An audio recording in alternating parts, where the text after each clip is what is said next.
आपको गुजर के जाना ही जाना है। हम कहते हैं माँ के कदमों के नीचे जन्नत है, तो बाप तो दरमियानी दरवाजा है, मेन दरवाजा है बाप, कि उसको पार करेंगे तो अंदर जन्नत में जाएंगे ना। तो जब वो दरवाजा ही हम नाराज कर लेंगे, हम राजी नहीं कर सकेंगे, उस दरवाजे की हमने कभी कदर ही नहीं की, कभी अहमियत ही नहीं की, उसको कभी पहचाना ही नहीं, सारी जिंदगी अपने कारोबार में, माल जान में लगे रहे हैं, अपनी फिक्री रोजी में लगे रहे हैं, हमने उस बाप की फिक्र नहीं की। और जब फिक्र करने की बारी आती है, वो बाप हमसे चला जाता है, हम उस बाप को फिर देख नहीं सकते। और जब हम कारोबार में मसरूफ होते हैं तो बाप को घर आके टाइम नहीं देते, 5 मिनट हमारे पास नहीं होते कि हम उस बाप के पास बैठ जाएं, उसकी टांगों को दबा लें। बड़ी बड़ी रात को महफिलों में हम चले जाते हैं, बड़े बड़े कारोबार पे चले जाते हैं, सारी सारी रात बाहर गुजार देते हैं, लेकिन बाप के पास कोई 10 मिनट निकालने के लिए हमारे पास नहीं है। तो प्यारे भाइयों, मैं आपको ये पैगाम देना चाहता हूँ, आपके आगे गुजारिश है कि यकीन माने ये बाप, ये माँ, ये वालिदैन हमारे बड़ी हमारे लिए अहमियत है।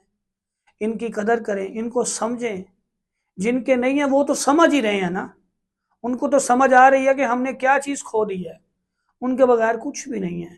तो प्यारे भाइयों, अपनी इस मालो दौलत को मत देखें, अपने इस बड़े बड़े आस्थानों को मत देखें, बड़ी बड़ी गाड़ियों को मत देखें, बड़े बड़े शोरूम को मत देखें, कारोबार को मत देखें कि मैं बड़ा सखी हूँ, मेरा दस्तरखान बड़ा वसी है, ये मत देखें।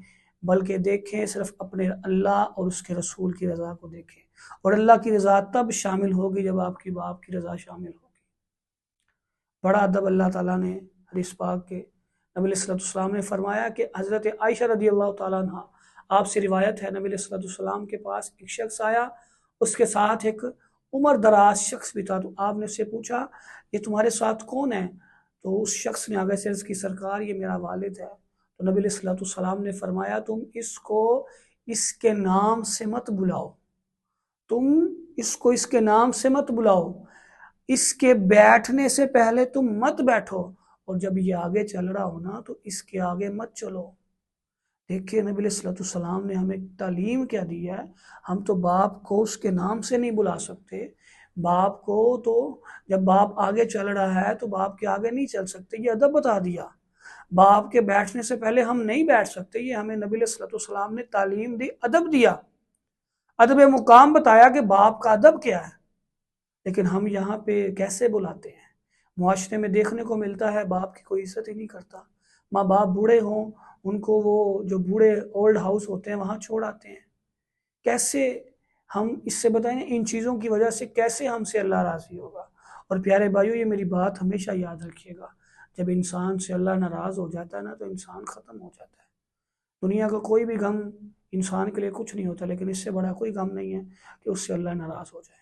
और अल्लाह को राज़ी करने का एक ही तरीका है, अल्लाह की इबादत करें, अल्लाह के बताए हुए रास्ते पर चलें, अपने बाप को राज़ी करें। क्यों? कि बाप की खुशनुदी में ही अल्लाह की खुशनुदी है, और जब बाप नाराज़ होगा तो अल्लाह ताला भी नाराज़ हो जाएगा। प्यारे भाइयों, इस चीज़ को समझें। आपसे गुजारिश है कि अपने माँ बाप की कदर करें, ये दोबारा नहीं मिलते, इनकी कदर करना बड़ी ज़रूरी है, क्योंकि जब ये चले जाते हैं फिर इनकी कदर का एहसास होता है। माँ बाप की कदर का एहसास तभी होता है, और बाप की कदर का एहसास तब होता है जब इंसान खुद कारोबार करता है, जब इंसान की जिम्मेदारी खुद पड़ जाती है उसके कामों के ऊपर। तो मेहरबानी, गुजारिश आपसे है कि अपने माँ बाप की कदर करें। अल्लाह ताला से दुआ है, अल्लाह ताला हमें अपने वालिदैन की कदर करने की तौफीक अता फ़रमाए, दीन की समझ अता फ़रमाए। वमा तौफ़ीक़ी इल्ला बिल्लाह। अस्सलातु वस्सलामु अलैका या सय्यदी या रहमतल लिल आलमीन व अला आलिका व अस्हाबिका या सय्यदी या ख़ातमन नबिय्यीन। अस्सलामु अलैकुम व रहमतुल्लाहि व बरकातुहू।